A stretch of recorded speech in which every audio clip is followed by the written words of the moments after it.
hello' আজি আমি আহিছো আমাৰ হুদেৰা থকা পেহিহঁতৰ ঘৰত আৰু আজি প্ৰচণ্ড ৰ'দ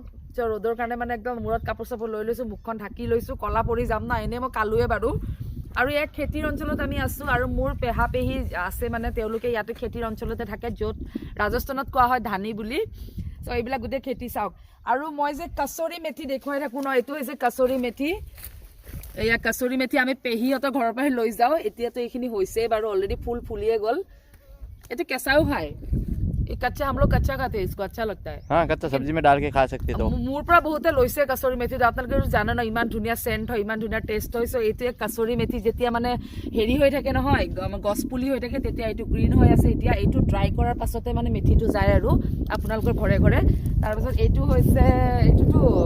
কোন চাল চকুন্দাৰ কয় হিন্দীত আমাৰ মিঠা আলুটো নেকি ন এমি मीठा आलू नहीं মিঠা আলু এইটো नहीं मीठा आलू नहीं मीठा आलू है रुकिए तोड़ के दिखाती हूँ यो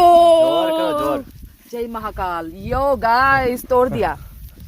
देखो किमान डागो কি মস্ত এইটো চকুন্দাৰ এইটো মিঠা আলু বুলি কয় বিট নট মিঠা আলু বিট মানে बीटरूट ऐसा क्या बोलते हैं ना बीट मुर मुखते ना है सब्जी पाचली बिलाकर नाम बिला पाहरिया थको मैं नर्वस हो जाओ तो ये देखो इसको कहते हैं हिंदी में चुकंदर और इसका खाने से पूरा खून वून बनता है तो এইটো তেজৰ কাৰণে ভাল ন আৰু এই মাত্ৰ যে আমাক চিনি বনতি তো এইটো পৰা চেনিও বনাই বুলি কৈ আছে আৰু এইটো আমি আহাৰ লগে লগে মানে এইটোৰ এটা ওয়েলকাম ড্ৰিংক দিছিলে আমাক ইয়াৰে জুস খালো আমি বাকি আৰু এইবিলাক কচুৰি মেথি আৰু হেতু কি হয় लहसुन ओ वो लहसुन है वो वाला धनिया है ना हाँ वो धनिया लहसुन है क्यों और लहसुन है लहसुन ये लहसुन है 1 मिनट रुको एक उपाड़ता हूँ अरे बना नहीं निकाल दिया बिहारी तो उलाई दिले मारो पुटी दिले बना ही नहीं छोटा सा आगे है बेचारा कोनार पुटी दिले हो যাব हाँ और की है साटे আৰু এইফালে ধনিয়া হিতা সানা ये धनिया है ये गोंदली है वहाँ पर ओ गोंडली प्याज ये देखो धनिया पूरा एकदम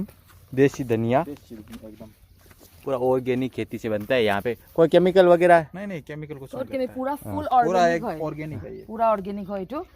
আৰু এটোটো মইতো খাম এতিয়া অলপমান পাছত গুলুগুলু উঠিলে খুৱাম এই খেতিৰ অঞ্চল বহুত पूरा परिवेश साना किमान वो पान में थी इसकी कटाई हो चुकी है वो कट रही है आगे तक আৰু সেই মেথিটো যে কচুৰি মেথিটো যে দিও সেইখিনি এৰিয়াটো কচুৰি মেথিৰে খেতি কৰিছিলে সেইখিনি এৰিয়াত মানে অলৰেডি কমপ্লিট হৈ গল মানে কাটি দিলে এতিয়া মানে হেতু হুকাব আৰু বহুতে নাজানে যে ৰাজস্থানত খেতি হয় বুলি ৰাজস্থান এনেকুৱা এটা স্থান হয় যেটো মানে মৰুভূমিৰে আবৰা নহয় এটো ৰং কনসেপ্ট হয় যে ইয়াত খেতি নহয় ইয়াত খুব ধুনিয়া ধুনিয়া খেতি হয় আৰু প্ৰতিটো বস্তুৰ ইয়াত খেতি হয় ধানৰ খেতি নহয় কিন্তু বাকি ঘেহু যাক কানক বুলি কোৱা হয় ৰাজস্থানত আৰু শাকপাচলিটো আপোনালোকক মই দেখুৱাই থাকো সো এটো ৰং কনসেপ্ট হয় আৰু ইয়াৰ মানে এইবিলাক বস্তুৰ ইয়াত দামো কম যথেষ্ট পৰিমাণে দাম কম আমাৰ অসম বা গুৱাহাটীত যদি বান্ধাকবিৰ কেজি 80 টকা হয় নহয় ইয়াত 30 টকা হয় সো ইমান এটা ভাষ্ট ডিফাৰেন্স আহে সো बंदा गोभी से टाटे এইফালে বান্ধাকবি আছে বান্ধাকবি দেখুৱাই